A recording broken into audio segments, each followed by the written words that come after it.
저는 이제 그 저수지 가서 좀 찍으려고 웬만한 장비를 또 가지고 가서 자리를 잡으려고 하다 보니까 푹 이렇게 잘한 걸 생각을 못 했어요. 높은 거치대도 좀 가지고 가야 되고, 또 깔짝, 비가 왔으니까 그냥 풀숲에 앉을 수 없으니까 젖어 있어서 깔 것도 가져가야 되니 그런 것도 없고, 그래가지고 그냥 저수지만 이렇게 찍어갖고 왔습니다. 그래, 이 가을에 한번 시간 나면 그 저수지에 가서 한번 또 찍으려고 생각하고 있습니다. 엊그제 또 공부를 하다 보니까 사형수에 대해서 내가 이렇게 또 비관적인 거에 대해서 자꾸 이렇게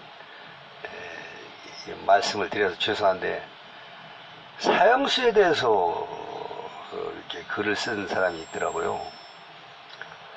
그래, 뭐라고 했냐면, 사형수 참관인들이 있다며요.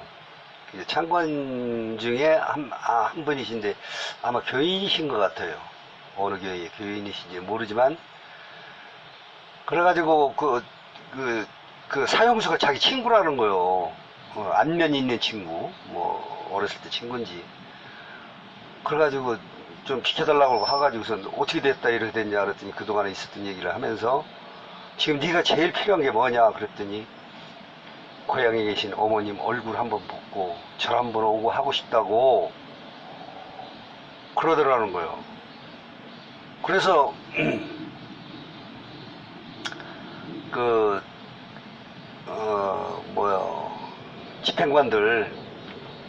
집행관들 보고 이렇게 오시라고 해가지고선, 얘가 내 친구인데 얘가 지금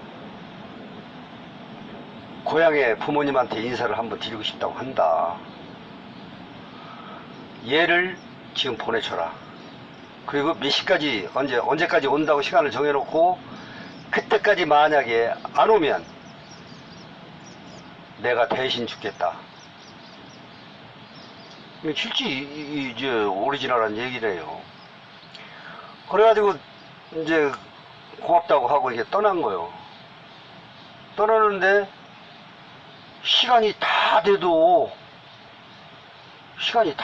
오지를 않는 거예요. 그래서 집행관들이 할 수 없다. 이건 약속이고, 우리는 집행을 해야 되기 때문에 네가 죽어야 된다. 마지막 말 한마디만 하자. 내가 그 사람은 틀림없이 올 텐데, 내가 죽고 난 후에 그 사람이 오면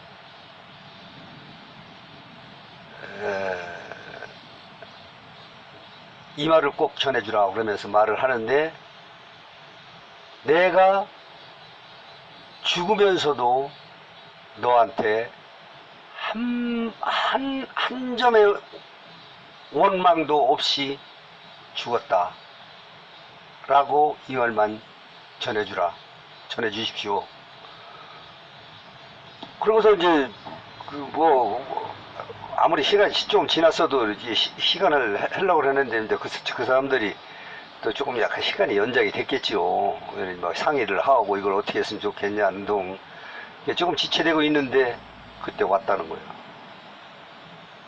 그러면서 이제 비가 와가지고 언뜻 그 생각이 나서 그러는데, 갔다가 어머님한테 마지막 하직을 하고 오는데 막 갑자기 막 폭우가 쏟아져 가지고 자기가 건널 수 있는 그 외나무 다리를 떠내려가 버렸다는 거예요.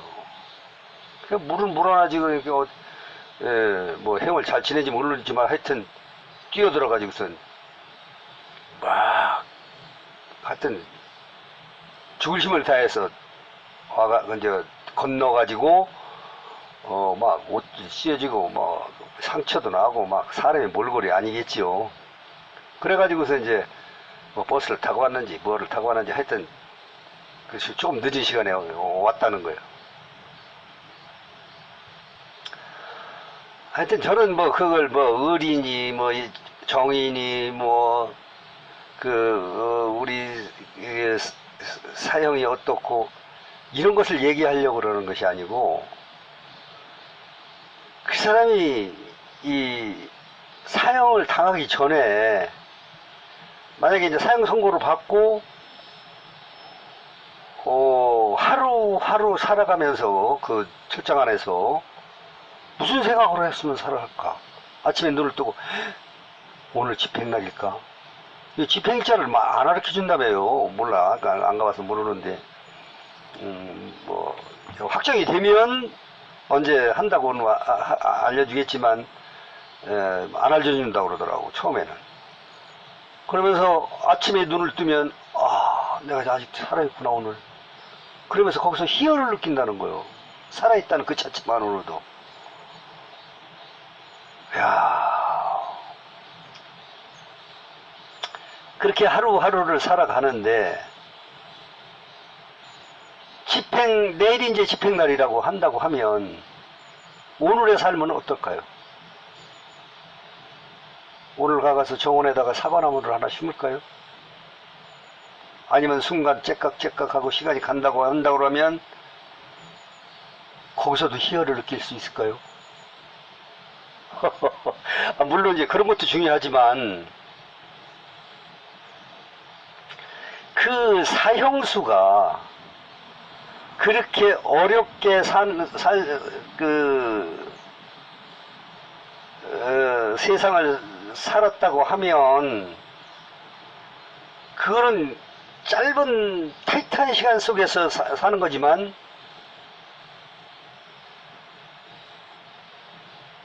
우리 인간은 태어나는 순간부터 사형수 아닌가. 어차피 죽을 거 아니에요. 누구나 다. 길길이 날뛰고 뭐 헤라클레스가 어떻고, 에? 우리는 죽을 거 아니냐, 언젠가는.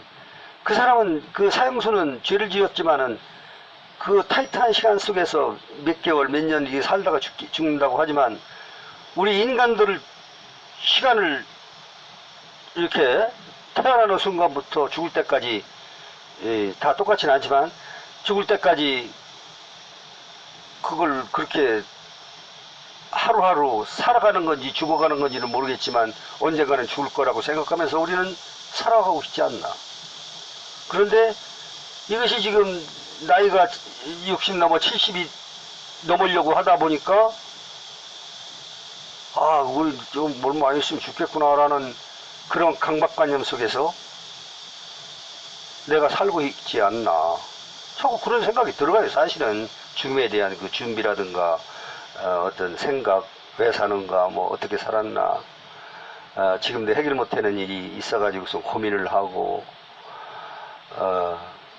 또 되뇌이고 또 되뇌이고 또 되뇌이고 이런 삶을 살고 있는데 철장하게 갖춰진 처형소하고 나하고 다른 게 무언가? 자유? 물론 그 사람 그 철장에 갇혀 있는 사람보다 제약이 많진 않겠지요. 우리가 지금 현재 사는 것이. 그런데 제약이 없다라고 하는 것이 제약이 아닌가, 우리가. 방종? 자유? 그런 걸 논할 자격은 없지만 그래도 한 번씩은 생각해봐요. 우리가 지금 자유를 누리고 있다라고 생각하고 이렇게 우리가 세상을 살아간다라고 하면 과연 무엇을 위해서 살고 있나 하는 그런 생각이 들어가더라고요. 요새는 자꾸 그런 생각이 들어가더라고요. 이게 나이를 먹으면 그러는 건가, 나만 그러는 건가, 그건 모르겠는데, 그래서 이 삶 속에서 지금 우리가 찾아야 할 것이 뭐냐? 행복?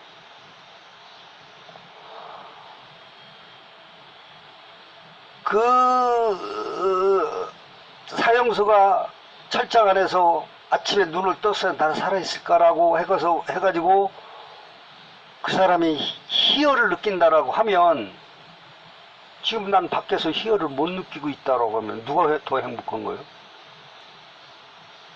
이제 이런 생각을 하게 되는데, 그 창살 없는 감옥이라고 한다는 얘기가, 나이를 많이 먹은 틀 안에서 사회가 제약된 규율 내지는 환경적 요소로 인해서 제약돼 가지고 있는 것은 물론, 내가 고정관념으로 이렇게 살아온 거에 대한 이해, 여기에 갇혀서 나는 사형수 못지않은, 사형수보다 너무 못한 그러한 삶을 살고 있지 않나.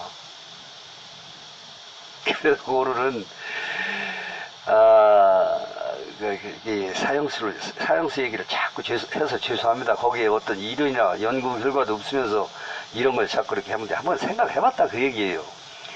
그래서 참 죄송스럽기도 한데, 어쨌든 우리는 태어날 때부터 사형수다. 그렇다고 그러면 그 하루 살아가면서 행복하려고 하면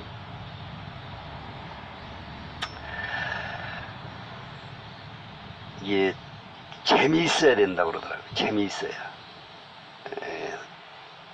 살아가려고 그러면은 재미가 없으니까 이혼을 한다고 그러더라고. 재미가 없으니까 범죄를 저지르고, 범죄가 없으니까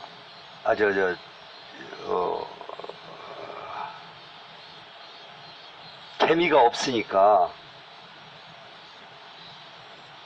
엉뚱한 짓을 한다고 그러더라고요, 사람이.